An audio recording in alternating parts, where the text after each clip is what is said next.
Bonjour à toutes et à tous, bienvenue dans ce numéro de l'Atelier culturel, une émission qui est enregistrée et préparée ici au Media Lab de l'Université catholique de Lille, en partenariat avec la FLSH, la Faculté des Lettres et Sciences Humaines, et également avec la licence de Lettres modernes, dont je suis l'humble et le modeste directeur. Très heureux donc de vous accueillir pour ce premier numéro de l'année 2017 de l'Atelier culturel. Merci à vous, je ne sais pas quand vous visionnerez cette émission sur les réseaux sociaux, sur YouTube ou sur le site du Media Lab, mais au moment où nous enregistrons, nous sommes encore au mois de janvier. Alors je vous souhaite à toutes et à tous une très bonne année 2017.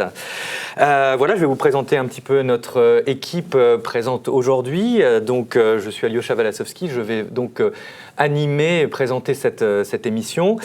Je vous présente aussi mes chroniqueurs. Camille, bonjour. Bonjour. Marc-Steve, bonjour. Bonjour. Merci à vous d'être là aujourd'hui et d'avoir accepté donc de participer à cette émission par vos chroniques que je présenterai, j'annoncerai dans un instant. L'équipe de réalisation aussi que je salue évidemment. La réalisation est assurée par David Frémy, assisté de Laurent Godin. Donc merci à vous messieurs et très bonne année puisque voilà, nous sommes encore en janvier. Tout de suite le sommaire de cette émission car nous avons un fil directeur, un fil conducteur dans l'atelier culturel. Aujourd'hui, le thème de l'émission sont les rapports entre la littérature et la musique. Vaste question évidemment que nous allons tenter d'aborder à la fois à travers le prisme de l'actualité contemporaine, mais aussi en rappelant parfois quelques éléments de notre tradition culturelle. Ce sera un petit peu l'angle donc, que nous allons suivre. La première partie de l'émission sera donc consacrée à ces rapports entre littérature et musique de manière assez brève, assez rapide, mais nous en profiterons en partant de ce thème de rendre hommage à quelques artistes et peut-être poètes, effectivement musiciens, qui nous ont quittés en 2016. Parce qu'effectivement, l'année 2016 a vu effectivement de nombreux grands musiciens contemporains disparaître et donc nous ferons un petit hommage à quelques-uns d'entre eux. Puis ensuite, nous terminerons l'émission avec chacune de vos chroniques. Nous commencerons par la chronique de Marc-Steve qui nous parlera des liens entre l'expression poétique et la musique contemporaine urbaine, en particulier le rap ou le slam. En tout cas, les musiques actuelles et peut-être qu'à travers sa chronique, nous verrons s'il y a quelques Rimbaud ou Verlaine contemporains qui se dégagent de la musique très connue, évidemment, qu'est le rap et qui est présente, évidemment, dans notre culture populaire.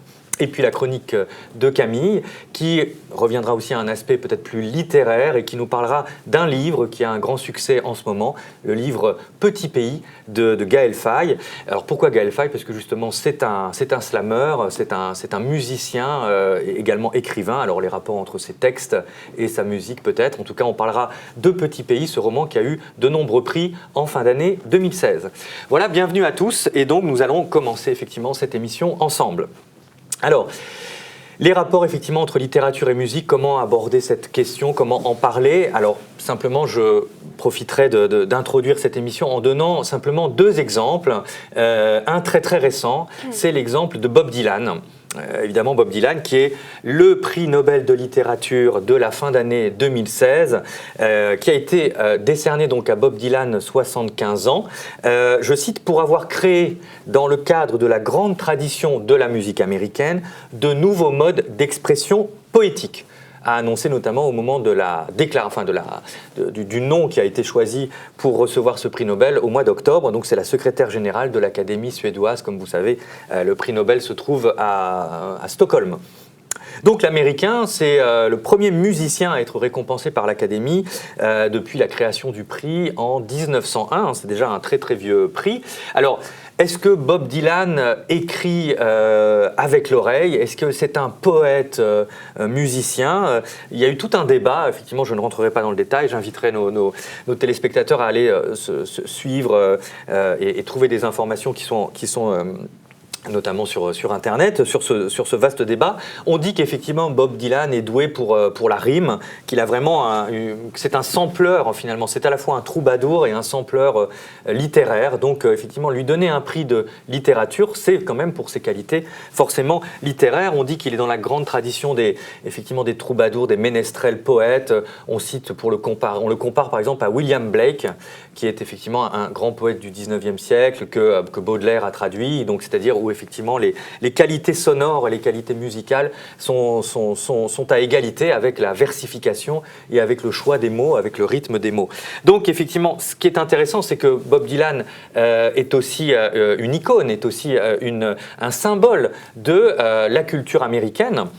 Il faut peut-être aussi le rappeler, ces chansons sont donc dans la tradition folk et représentent aussi l'engagement de Bob Dylan dans des grandes causes américaines et dans des grandes causes politiques. On sait que avec son visage un peu d'éternel adolescent, d'éternel juvénile, Bob Dylan a quand même participé très tôt dans les années 60 aux grandes manifestations, qu'il a même lui-même lancé les hymnes de la culture hippie, de la culture de la contestation donc contre le Vietnam. Il a donc fait beaucoup de participation à ces manifestations. Il a soutenu évidemment aussi la cause des droits civiques aux côtés de Martin Luther King. Est-ce qu'on récompense aussi la manière dont peut-être musique et littérature ensemble peuvent servir à faire avancer de grandes causes, sont aussi peut-être des figures de l'engagement. Et donc c'est intéressant à cette occasion de réfléchir finalement quelles sont les raisons qui ont conduit donc à donner à Bob Dylan ce grand prix très convoité et dont effectivement ça a fait couler beaucoup d'encre de le donner à un musicien notamment. Mais concluons à propos de Bob Dylan, et il a effectivement en tout cas un grand pouvoir poétique parce que c'est peut-être le propre de son style musical, on y reviendra peut-être tout à l'heure aussi avec le rap et le slam, la folk music. C'est-à-dire une musique où, au fond, ça repose sur une guitare et une voix, un homme seul sur scène, ou un homme ou une femme, un artiste en tout cas seul sur scène, qui s'adresse au public avec sa seule guitare ou son harmonica éventuellement, mais dans un dispositif très, très minimaliste, très, très simple, où effectivement les mots frappent autant que les sons. Donc c'est un grand mélodiste, mais c'est aussi effectivement un grand poète. Donc Bob Dylan, pour terminer en quelques dates, il est né en 1941, son premier album en 1962, donc effectivement tout jeune homme, presque encore étudiant. 63, c'est l'hymne pacifique Blowing in the Wind, qui est effectivement très très connu. Et même année, il participe à la Grande Marche sur Washington pour les droits civiques. Et donc, avec sa folk acoustique, il a finalement traversé les décennies. Et on peut citer, en 2008, il y a eu le prix Pulitzer de la musique. Et en 2016, son dernier album est consacré, Fallen Angels, à des reprises de classiques de la musique américaine de Frank Sinatra. Donc voilà pour Bob Dylan, qui peut être effectivement un premier exemple, une première illustration de ce que sont les rapports entre musique et littérature. Je terminerai juste par un autre exemple, mais cette fois-ci qui nous emmène bien en arrière, qui est l'exemple de Verlaine, de Paul Verlaine, le poète évidemment bien connu, mais dont toute la poésie, si vous voulez, est empreinte de musique. Paul Verlaine, si on veut simplement présenter sous cet angle, cette question des rapports entre littérature et musique, partons d'un texte très important qui est l'art poétique de Verlaine. C'est un texte, c'est une poésie où on voit que Verlaine est très sensible à la musique populaire de son époque, aux cafés-concerts, aux comptines enfantines qui traînent effectivement aussi dans les rues de Paris. Les galops de la chanson populaire sont très présentes dans la poésie de Verlaine. Je trouve que c'est un exemple intéressant, très moderne, parce qu'il recherche une souplesse et une légèreté dans sa poésie. Comme Rimbaud, c'est pour ça que Verlaine et Rimbaud sont aussi des troubadours poètes, comme des musiciens. Il y a une esthétique de la plasticité qui est très très importante chez Verlaine. Je rappelle aussi cette situation, quand est-ce qu'il a écrit, puisque ce n'est pas une musique, l'art poétique, c'est lorsqu'il est en prison. Verlaine est en prison à Mons, en Belgique, et c'est là qu'il compose son art poétique en 9-4-1. Pourquoi ? Parce qu'il vient de tirer 2 coups de revolver, d'un revolver 6 coups de marque française, le Faucheux, qui a été acheté dans une armurerie très peu de temps avant, à Bruxelles. 2 coups de feu qu'il a sur Rimbaud. Alors Rimbaud a échappé évidemment au tir, il a été touché au poignet, et une autre balle s'est perdue dans le décor. Mais en tout cas, c'est en prison, il a été condamné à 2 ans de prison ferme quand même, Verlaine, pour ce geste. Et c'est là qu'il compose son célèbre art poétique qui s'ouvre par ce vers. L'art poétique réclame, je cite, de la musique avant toute chose. Et donc la musique, finalement, c'est aussi cette musique que les poètes essaient de trouver, ces notes de musique qu'on retrouve dans toute l'œuvre de Verlaine. Les fêtes galantes, les romances sans paroles, les poèmes saturniens, ce sont à chaque fois l'air d'une chanson, hein, comme si Verlaine était obsédé par un refrain, à rechercher ce refrain qu'on peut siffloter en passant. Des refrains tout simples, des refrains de chansons populaires ou de comptines enfantines, nous l'avons dit. Cette légèreté, effectivement, qui se retrouve aussi dans un poème de 1870 qui s'appelle « La bonne chanson ». Donc Verlaine est vraiment quelqu'un qui est très touché par cette recherche de la musique. Dans sa vie personnelle, par exemple, il se marie en 1870 avec Mathilde Mottet, dont la mère, donc la mère de la femme de Verlaine, est une grande pianiste talentueuse. Et donc voilà, cette manière aussi de chercher des petites ariettes, hein, à la mode, des petites romances légères ou des petites ritournelles populaires, en fait, on peut tout à fait l'illustrer d'une autre manière. Beaucoup de musiciens ont adapté Verlaine en musique. Et je terminerai là-dessus, sur le fait que 1888, Claude Debussy met en musique les ariettes de Verlaine. Il travaille sur la subtilité mélodique justement de Verlaine lui-même. Et donc ses poèmes appellent des mélodies. La mer est plus belle que les cathédrales. Hein. C'est un poème ariette pour soprano et ténor que Debussy met en musique. Et quelques mois plus tard, c'est Gabriel Fauré. Donc là, on est dans la tradition de la musique française du début du XXe siècle. Fauré, Debussy, Ravel, qui adaptent effectivement les chansons. Donc, voilà, il y a toujours un lien effectivement entre musique et littérature. Autre exemple intéressant, vous pouvez regarder ça aussi en vidéo, parce que là, ça se voit, ça s'écoute autant que la musique est jouée. C'est le pianiste Glenn Gould, qui est effectivement très célèbre pour ses interprétations au piano de Bach. Mais en regardant Glenn Gould jouer au piano, on l'entend chanter, on l'entend siffloter, on l'entend murmurer des mots, comme s'il fallait toujours accompagner la musique. Bon, Glenn Gould est un pianiste solitaire, un peu maniaque, un peu ombrageux, hein, très, très caractéristique. Mais il fredonne toujours des mots par-dessus les notes qu'il joue. Donc se mêle en permanence le phrasé, le discours et la musique dans une sorte de battement acoustique très, très, très, très intéressant. Donc voilà quelques exemples hein, effectivement de Bob Dylan en revenant à Verlaine et puis en repassant par Glenn Gould, de ces liens entre musique et littérature ou poésie et son.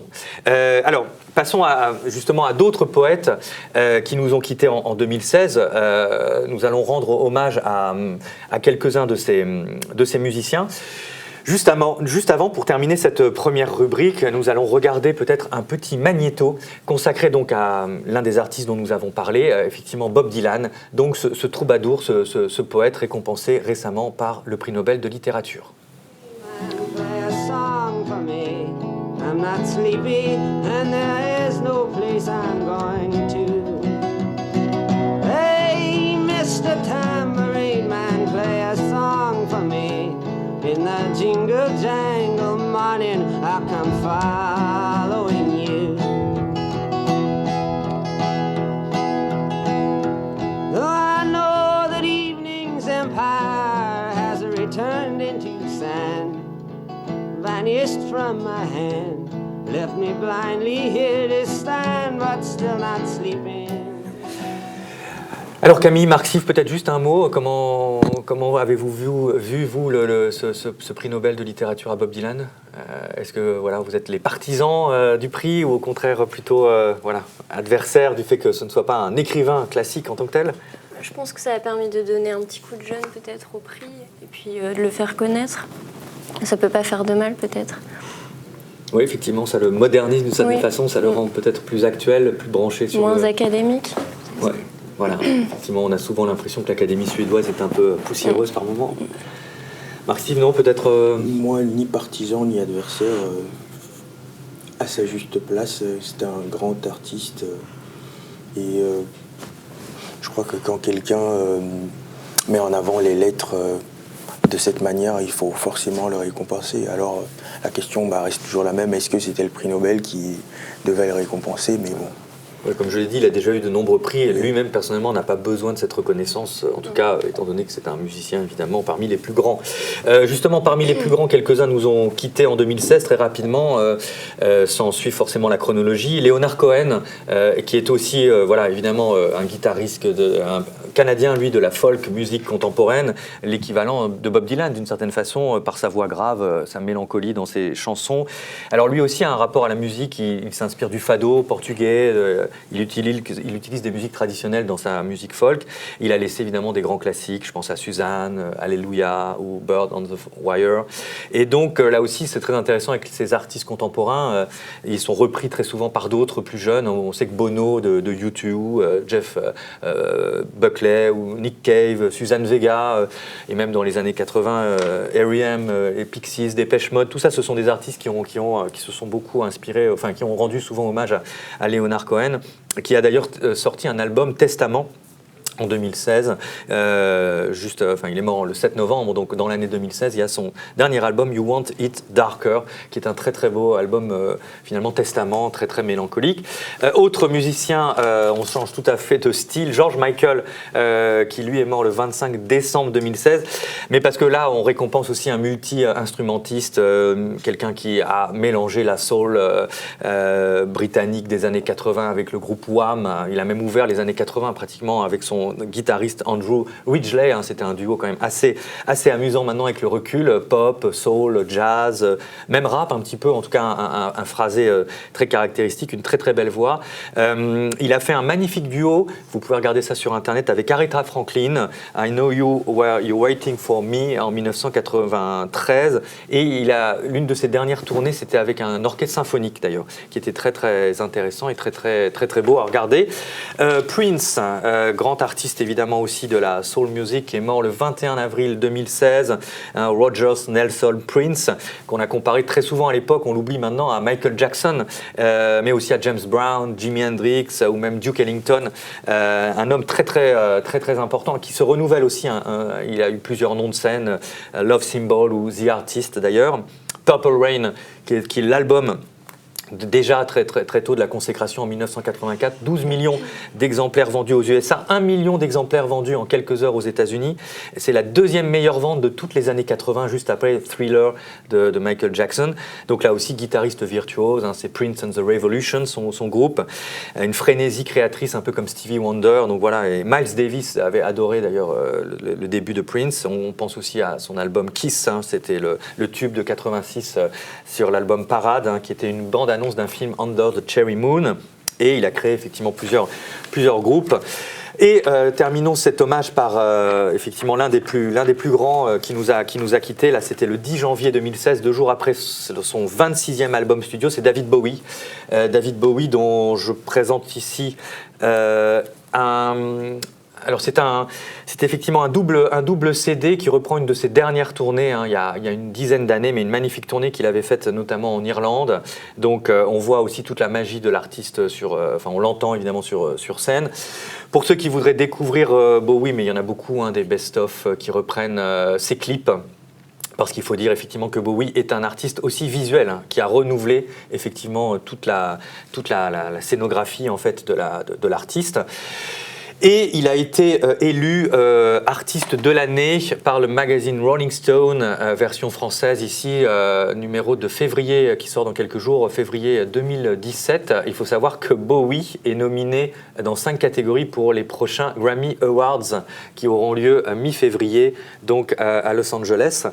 Mais alors pourquoi Bowie ? Parce que alors d'abord c'est un littérature et musique, on peut y revenir. Sa musique puise à tout plein de styles différents, le musical, le mime de rue, le rock bien sûr, mais aussi le théâtre. Il a concilié la pop musique, la musique populaire et l'art aussi très avant-gardiste. C'est quand même assez particulier. Il a influencé des groupes comme The Cure, Joy Division, plus récemment le groupe Placebo, mais aussi Pearl Jam, Nine Inch Nails, etc. L'album le plus important de Bowie, c'est l'un des plus importants, c'est The Rise and Fall of Ziggy Stardust and the Spiders from Mars, où il a inventé un personnage androgyne sur scène, maquillé, les cheveux teints en rouge, il porte des talons hauts et des costumes futuristes, aujourd'hui effectivement qui semblent un petit peu décalés, mais comme dans les films de science-fiction de l'époque, d'une certaine façon. En 83, là je rappelle pour les jeunes qui n'ont peut-être pas Bowie en référence, mais il fait un album très important avec Nile Rodgers, que tout le monde connaît aujourd'hui, parce que Nile Rodgers, les Daft Punk et Pharrell Williams ont fait ce tube interplanétaire Get Lucky. Et donc en 83, Bowie fait avec Nile Rodgers un album. Alors voilà, les fans de Bowie ne le considèrent pas comme l'album de la consécration, mais c'est l'un des plus populaires, c'est Let's Dance, qui a été effectivement numéro 1 aux États-Unis, un immense succès. 3 singles de cet album ont été numéro 1, Let's Dance, China Girl et Modern Love. Donc au fond, qu'est-ce qu'il faut retenir de Bowie pour terminer? C'est effectivement la capacité à concilier, je pense, des projets populaires. On voit qu'il a effectivement des grands succès et aussi évidemment des projets artistiques de pointe. Donc effectivement, deux jours avant sa mort, donc il a fait la dernière étoile de Bowie, c'est l'album Black Star, avec un saxophone magnifique, avec une voix d'outre-tombe superbe, avec une mise en scène sur le fil entre lumière et obscurité, entre la vie et la mort. Et je terminerai pour revenir à notre thème d'aujourd'hui et vous laisser ensuite la parole. C'est l'idée qu'il y a effectivement un lien très très fort entre Bowie et la littérature et même la poésie. Car je pense il faudrait retravailler cette question, mais il y a un lien très fort entre Nietzsche, le philosophe et poète Nietzsche et David Bowie, parce que le glam rock, ou la figure du mutant androgyne, c'est un peu déjà ce que Nietzsche avait mis en lumière, c'est-à-dire cette mutation permanente de l'être. Le personnage de Ziggy Stardust entre masculin et féminin, donc qui crée un trouble dans le genre. Je cite Bowie parce que Nietzsche, c'est le penseur du simulacre, de la métamorphose, de la transformation, des apparences. Voilà ce qu'écrit Bowie dans une de ses chansons. Tout est instable. Il n'y a pas de voix qui fasse autorité, il n'y a que des lectures multiples. C'est ce que chante Bowie. Et effectivement, il a fait des choses assez extraordinaires. À la surprise de ses fans et de ses propres musiciens, les Spiders from Mars, il avait décidé en juillet 1973 sur la scène du théâtre Hammersmith Odéon de Londres de tuer Ziggy Stardust au sommet de sa gloire. Et donc il va faire disparaître un alter ego en plein concert. Et il va effectivement créer toujours des identités troubles et multiples. Il prend les excentricités des hip-hop, il les mélange avec les costumes étranges de Stanley Kubrick, d'Orange Mécanique, etc. Donc on voit très bien comment ici aussi Bowie est presque un musicien littéraire, ou en tout cas un artiste très sensible à la poésie. Alors voilà, je suis évidemment trop long pour ces hommages, mais je vais vous laisser tout de suite la parole. On va juste regarder un petit extrait de David Bowie.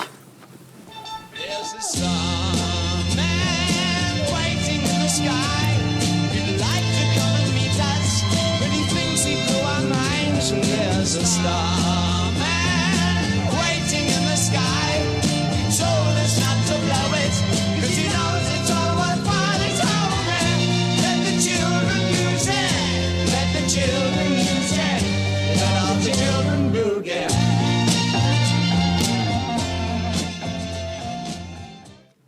Voilà, je mets mon chapeau, je soulève mon grand chapeau, en tout cas à ce grand monsieur qui est David Bowie. Donc maintenant nous passons à vos chroniques. Donc chronique de Marc Steve effectivement sur littérature et musique, mais plus particulièrement sur l'expression poétique littéraire du rap ou du slam, qui est donc dans les musiques urbaines actuelles. Est-ce qu'il y a des Rimbaud et des Verlaine d'aujourd'hui? Est-ce qu'on les retrouve dans la musique que vous connaissez bien? À vous, Marc Steve. Disons qu'il y en a qui se prétendent, il y en a qui montrent par leur musique qu'ils peuvent prétendre à être des Rimbaud et des Verlaine à leur niveau. Qui sait?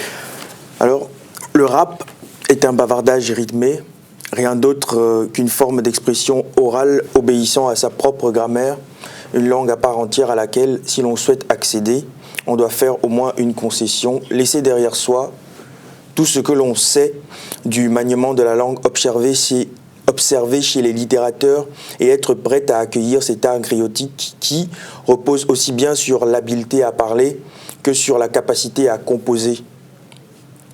On ne le comprendra donc mieux qu'en acceptant le fait que les rappeurs et les écrivains partagent la même matière, le poème, le vers, mais pratiquent deux arts opposés, ou du moins qu'il est impossible de réunir aisément. Le rappeur doit donc, dans un premier temps, maîtriser une manière de parler plutôt que la langue dans laquelle il parle. La diction, le rythme, la parole musicale qu'on écoute peuvent être considérés comme une écriture à l'oral, dont l'aspect parfois argotique constitue la césure la plus importante avec la littérature. Cela dit, la technique du rappeur, le multisyllabique, la mécanique 1, 2, 3, 4, 1, 2, 3, 4, 1, 2, 3, 4, quasi mathématique que l'on retrouve chez Cynique, dont le flow est linéaire, l'assonance, l'allitération, la punchline ou la métaphore rejoint le style chez l'écrivain. Tout comme chaque livre possède son style propre, chez le rappeur, c'est la capacité à faire émerger une singularité technique qui donne une identité, un son. Il s'agit donc d'un bavardage contrôlé, stylisé, Nas n'est ni Eminem, ni Kendrick Lamar, tout comme Césaire, Flaubert et Duras ne se ressemblent pas. Car, souvenez-vous, le style, c'est l'homme même. L'ayant parfois taxé de sous-culture ou de contre-culture, ce qui chagrine le plus les littéraires, c'est bien l'idée d'un rap sans contenu. En effet, les défenseurs de cette posture, comme c'est le cas d'un Oxmo Puccino, avancent l'argument qu'un rap sans contenu ne mène nulle part. Mais alors qu'on m'explique ce que fait le rap, devenu trop stéréotypé d'un Booba, d'un Caris, et je cite « Voulez-vous coucher avec moi, biatch, biatch, dans le Maybach ou dans les bois ?»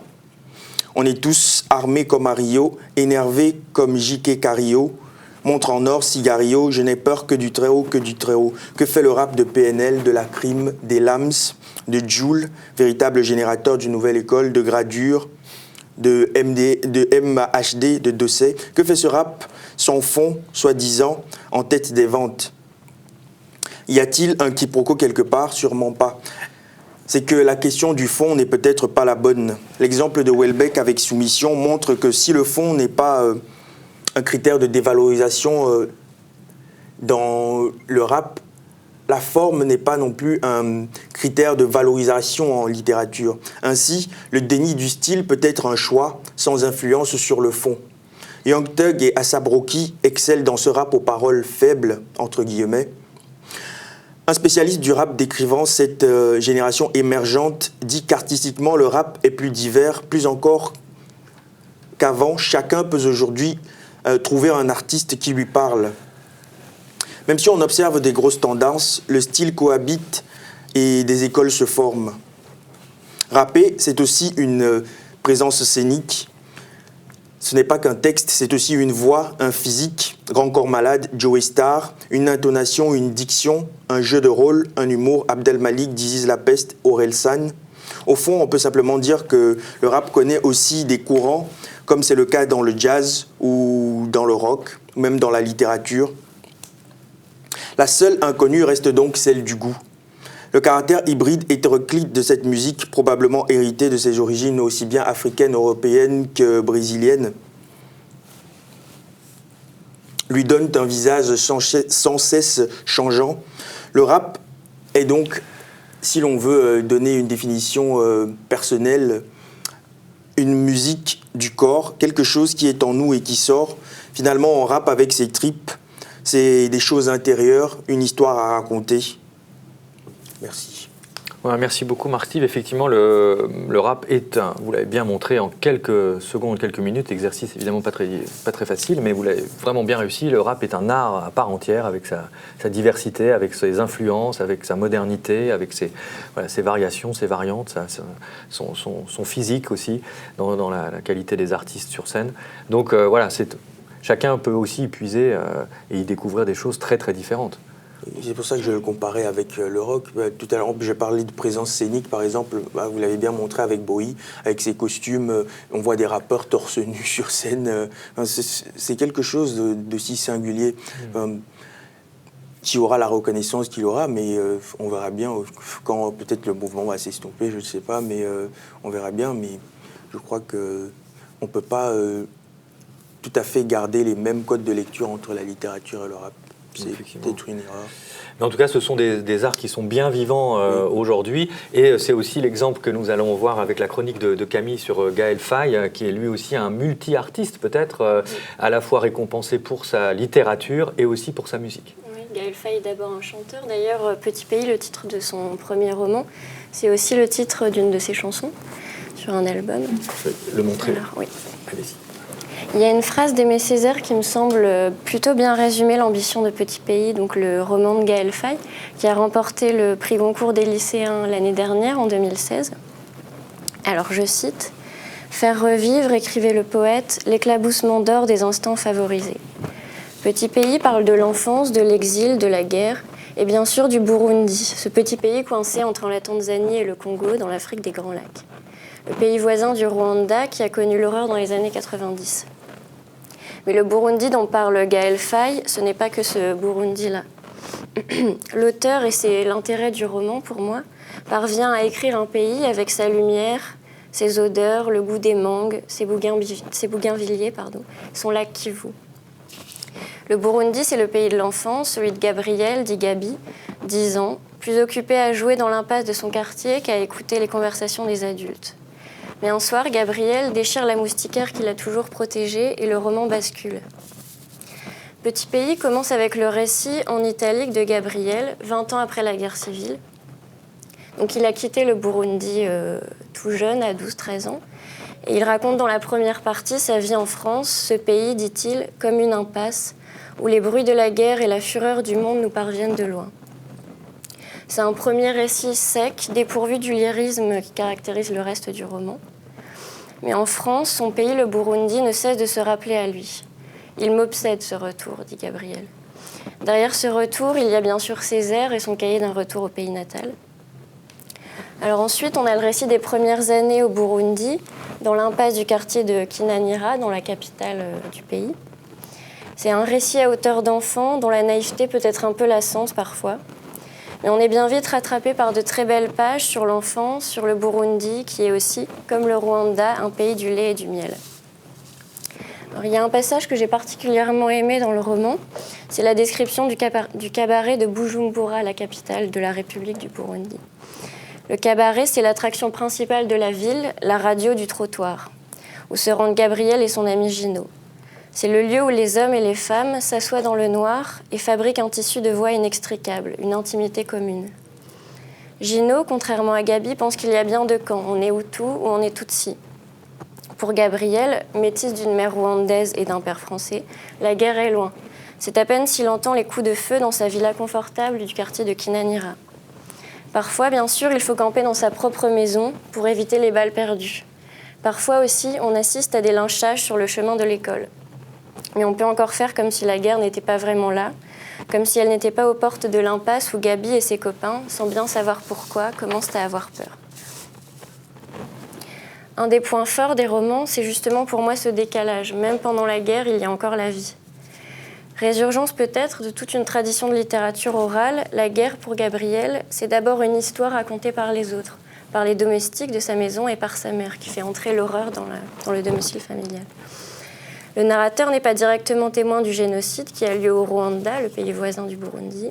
Il n'assiste pas au massacre, jusqu'au point de non-retour où il est sommé de choisir son camp. Passé de 400 à 200 pages, le roman progresse vite, avec intelligence, montrant comment la guerre se joue même dans la cour de l'école, comment elle nous désigne toujours un ennemi. Le roman n'explique ni le génocide, ni les 800 000 morts en 3 mois, ni l'horreur. Après tout, c'est la première phrase du roman, on ne sait pas très bien comment ça a commencé. Merci beaucoup Camille pour cette chronique émouvante et très sensible de ce livre. Est-ce que vous pensez qu'on retrouve justement cette sensibilité dans l'œuvre musicale de Gaël Faye? Je ne connais pas assez bien son œuvre musicale, mais en tout cas, dans Petit Pays, on retrouve, je pense que c'est ce qu'on te disait tout à l'heure, que Gaël Faye écrivait un peu comme il chante et comme...